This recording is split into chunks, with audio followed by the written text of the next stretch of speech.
Hello friends, मैं हूं जितेंद्र कुमार और आज आप लोगों के लिए लेके आया हूं एसटीडी अर्थात सेक्सुअली ट्रांसमिटेड डिजीजेज, यौन संचारित रोग।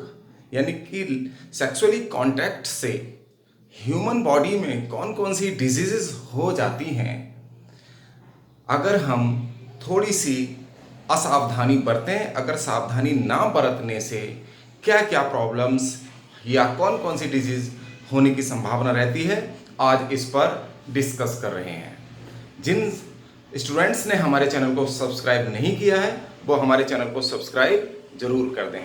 चलिए देखते हैं। एसटीडी एसटीडी का मतलब है सेक्सुअली ट्रांसमिटेड डिजीजेज अर्थात यौन संचारित रोग जो लैंगिक संपर्क करने से होते हैं। यानी जो सेक्सुअली कांटेक्ट करने से जो मनुष्य में रोग हो जाते हैं उन्हें हम एसटीडी या यौन संचारित रोग कहते हैं। देखिए ये क्या है, एक पर्सन से अनदर पर्सन में क्या है, ट्रांसमिशन ऑफ डिजीज का पहुंचना, स्थानांतरण, वो भी कैसे, बाय सेक्सुअली कांटेक्ट अर्थात लैंगिक संपर्क द्वारा एक व्यक्ति से दूसरे व्यक्ति में रोग का पहुंचना क्या कहलाता है, एसटीडी कहलाता है।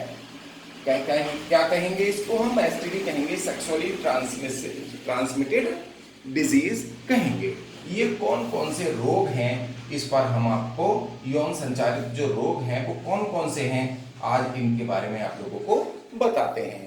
जो सबसे फेमस रोग जिसके बारे में आप लोगों ने बहुत सुना है उसको एड्स कहते हैं।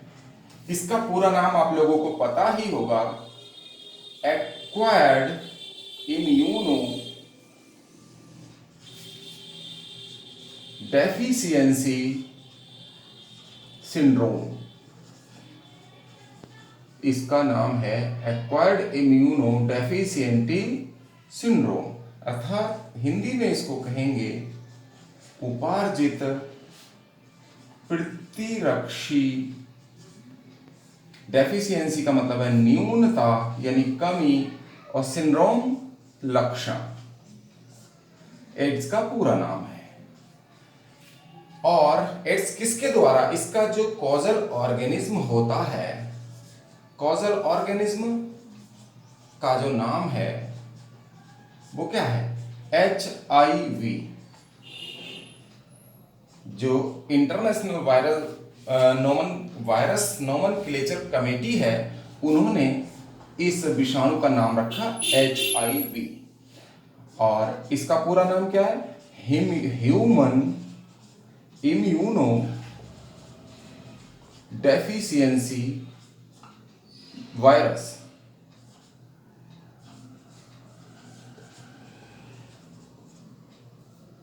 इसका हो गया मानव प्रतिरक्षी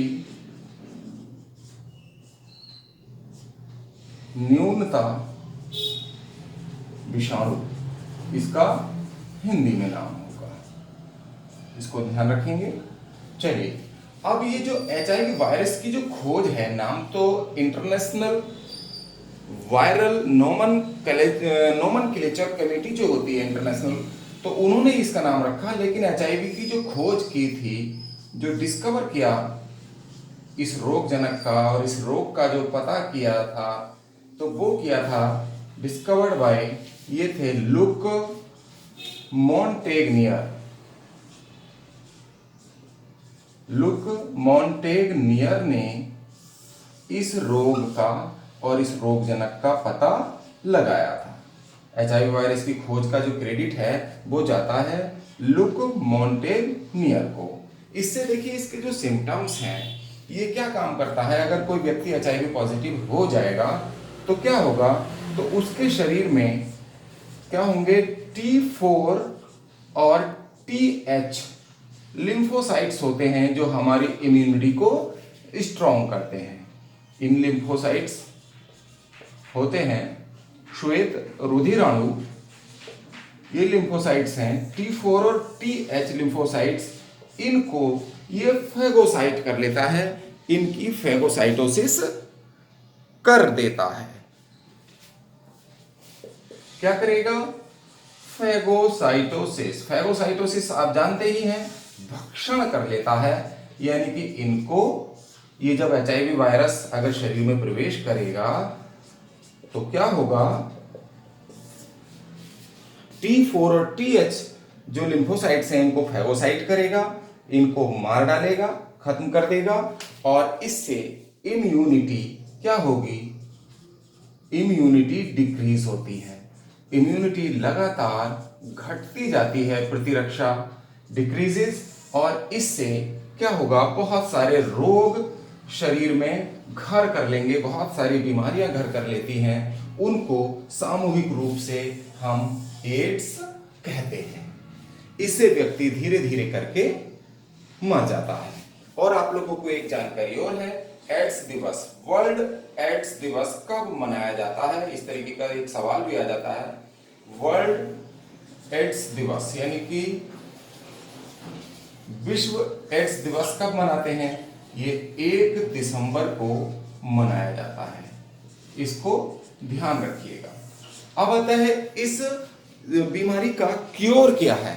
देखिए, अभी तक इस बीमारी का कोई निश्चित ट्रीटमेंट नहीं है, अभी तक इसका कोई ट्रीटमेंट नहीं है, लेकिन फिर भी कुछ इसका जानकारी ही उपाय है, जानकारी ही बचाव है कि आप एक तो ये संक्रामक रोग नहीं है, इस बात को ध्यान रखना, एक से दूसरे को नहीं फैलता, छूने से नहीं फैलता, गले मिलने से नहीं फैलता, साथ खाना खाने से नहीं फैलता। ये कब फैलता है कि अगर संक्रमित व्यक्ति का रुधिर दूसरे को दे दिया जाए तो उससे संक्रमण हो जाता है। सेक्सुअली कांटेक्ट से फैलेगा ये, क्योंकि सेक्सुअली ट्रांसमिटेड डिजीज है। और जो बैट किसेस होते हैं, चुंबन है, उससे अगर शुष्क चुंबन है, ड्राई चुंबन है, उससे नहीं फैलेगा। लेकिन अगर जिसमें बैट चुंबन है, गीला चुंबन है, जिसमें दोनों के थूक का आदान प्रदान होता है, तो वहां पर भी ये फैल जाएगा। तो इस बात को ध्यान रखिएगा, इसकी कोई भी अभी प्रॉपर ट्रीटमेंट नहीं है, लेकिन इसका थोड़ा सा इसके लिए एक्सक्यू कुछ दवाइयां हैं। एक्सक्यू है, जाइडोवुडाइन है, और इसके अलावा हॉस्पिटल्स में ART एंटी रिट्रोवायरल थेरेपी दिया जाता है। ये इसके ट्रीटमेंट आजकल चल रहे हैं, इसलिए इस बात का बिल्कुल ध्यान रखेंगे कि इनका कोई भी ट्रीटमेंट अभी HIV का प्रॉपर ट्रीटमेंट नहीं है। जिस प्रकार अभी कोरोना वायरस चल रहा है उसका कोई प्रॉपर ट्रीटमेंट नहीं है, तो इसी प्रकार एड्स का भी अभी तक कोई भी खोज नहीं हुई है। अब देखते हैं अगली डिजीजेस। नेक्स्ट डिजीज है गोनोरिया। देखिए, गोनोरिया का जो कॉजल ऑर्गेनिज्म है वो है नर्सेरिया गोनोरियाई। नर्सेरिया गोनोरियाई एक बैक्टीरिया होता है, ये एक बैक्टीरिया का नाम है, तो ये बैक्टीरियल डिजीज होती है, बैक्टीरिया के कारण होता है। तो इसके जो सिम्टम्स हैं, जो नर का मूत्र मार्ग है उसमें जलन होगी, पेशाब करने में काफी जलन होती है, और जो मूत्र मार्ग है उसमें स्वेलिंग आ जाती है, सूजन आ जाती है, और जो पेनिस का अग्रभाग है, तो जो पेनिस की सुपारी है, तो उस क्षेत्र में से, उसके अग्रभाग में से येलोइश ग्रीन कलर का एक सेक्रेशन, एक स्राव निकलता रहता है, बूंद बूंद करके, जैसे कि कोई चीज सड़ रही हो। तो इस प्रकार ये जो गोनोरिया है बहुत खतरनाक डिजीज है, और फीमेल में इसका कोई इफेक्ट नहीं होता, अगर लेकिन फीमेल केवल कैरियर का काम करती है। अगर कोई व्यक्ति सेक्सुअली कांटेक्ट करेगा और जिस महिला को गोनोरिया होगा, तो महिलाओं को तो कोई फर्क नहीं पड़ता, लेकिन वो पुरुष को कर देती है सेक्सुअली कांटेक्ट द्वारा। उसके बाद आता है, देखिए, सिफिलिस। सिफिलिस जो बीमारी है, वो जो कॉजल ऑर्गेनिज्म है सिफिलिस का, वो है ट्रेपोनीमा पैलिडियम। जो इसका कॉजल ऑर्गेनिज्म हुआ ट्रेपोनीमा पैलिडियम। देखिएगा, सिफिलिस भी यौन जनित रोग है, और इसका ट्रेपोनीमा पैलिडियम इसका कॉजल ऑर्गेनिज्म हुआ, और ये भी एक बैक्टीरियल डिजीज है, बैक्टीरिया से ही होती है। देखिए इसमें क्या होता है, जो मेल है, पुरुष का जो पेनिस है उस पर, लिंग पर रेड कलर के चकत्ते या दाने से बन जाते हैं, मस्से से बन जाते हैं, गॉल्स बन जाते हैं। और ये सेक्सुअली कांटेक्ट करने के 9 से 10 दिन बाद ये प्रकट होते हैं। इस बात को ध्यान रखिएगा। और फीमेल में क्या होता है, लेबिया जो बाहर का पार्ट है, वजाइना का जो बाहरी पार्ट है, लेबिया माइनर और लेबिया मेजोरा आप लोगों ने पढ़े हों, तो जो बाहरी पार्ट है और वेजाइना के अंदर, तो ये क्या होता है, रेड कलर के गॉल्स या दाने मस्से से आ जाते हैं। और मेल और फीमेल दोनों में ही, महिला और पुरुष दोनों में ही लगभग 1 महीने से 6 महीने के बाद पूरे शरीर पर ही रेड कलर के स्पॉट हो जाते हैं, दाने से हो जाते हैं, और त्वचा सड़ने लगती है और जननांग भी इसमें सड़ने लगते हैं। और उसके बाद घातक स्थिति में ये हार्ट, लीवर, ब्रेन और बोन को भी प्रभावित करता है और कई बार पैरालिसिस भी हो जाता है। इस सिफिलिस बीमारी में इस ट्रेपोनीमा पैलिडियम नामक बैक्टीरिया के इन्फेक्शन से, तो ये बहुत खतरनाक बीमारी है, इससे बहुत खतरनाक मौत भी होने की संभावना रहती है। इसका जो ट्रीटमेंट है, अगर हमने ठीक से ट्रीटमेंट नहीं किया इसको, तो डेथ तक के सिम्टम्स आ सकते हैं, डेथ भी हो सकती है। तो इसके लिए ट्रीटमेंट जो है वो पेनिसिलिन नामक एंटीबायोटिक दिया जाता है। अब देखेंगे नेक्स्ट, उसके बाद है देखिए जेनाइटल हर्पीज। जो जेनाइटल हर्पीज है वो हर्पीज वायरस से होती है, ये एक वायरल डिजीज हुई और ये पेनिस और वेजाइना में, यानी कि पुरुष के लिंग और स्त्री की योनि में छाले से बन जाते हैं। ये भी सड़ने जैसा ही है, छाले से बन जाएंगे और इसमें बहुत पेन होता है। तो इसका जो ट्रीटमेंट है वो है, इसका कोई प्रॉपर ट्रीटमेंट तो नहीं है, इसके लिए बस सेल्फ कंट्रोल है। अगर कहीं कुछ दंपत्ति में किसी को लेकर के है तो उसमें सेल्फ कंट्रोल के द्वारा ही इसमें एंटीवायरल कुछ औषधियां दी जाती हैं डॉक्टर्स द्वारा और पेन किलर द्वारा इसकी रोकथाम की जाती है।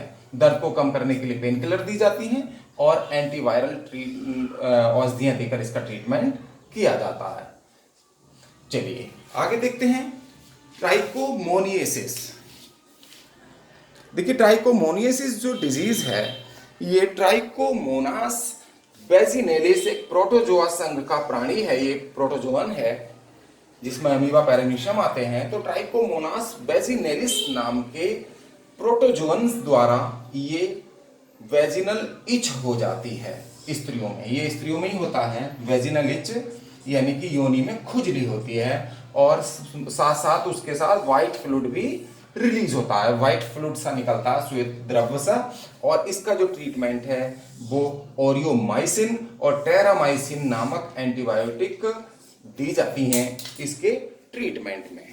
अब समझिएगा, देखिए स्टूडेंट्स, ये 12th के सिलेबस में भी जो सेक्सुअली ट्रांसमिटेड डिजीज हैं, एसटीडी, 12th के सिलेबस में ये इनको इसलिए डाला गया है और बाकी स्टूडेंट्स के लिए भी, ताकि जो हमारी ये जो एज होती है बच्चों की, इसमें बहुत सारी कई बार कुछ अगर समस्याएं आ जाती हैं तो बच्चे शर्मिंदगी के कारण अपने बड़ों से, बुजुर्गों से नहीं बता पाते, या लड़कियां अपनी माताओं से नहीं कह पाती, तो या डॉक्टर से भी कहने में या अपनी बीमारियों को छुपाते रहते हैं और वो विकराल रूप ले लेती है बीमारी। तो इसलिए इन बातों को ध्यान रखें। अगर कोई किसी तरीके की कोई दिक्कत है तो उसका ट्रीटमेंट भी होता है, तो संबंधित डॉक्टर से उसका इलाज जरूर कराएं और इसमें हिचके नहीं, क्योंकि जानकारी से, अगर हमें जानकारी होगी, अगर हम पढ़ेंगे इन सब चीज़ों को, तो डेफिनेटली हमारे सामने बीमारियां नहीं आएंगी और हम एक स्वस्थ और अच्छा जीवन जिएंगे। चलिए, आपका बहुत बहुत धन्यवाद, आपका मंगल हो और चैनल को सब्सक्राइब करना ना भूलें। धन्यवाद।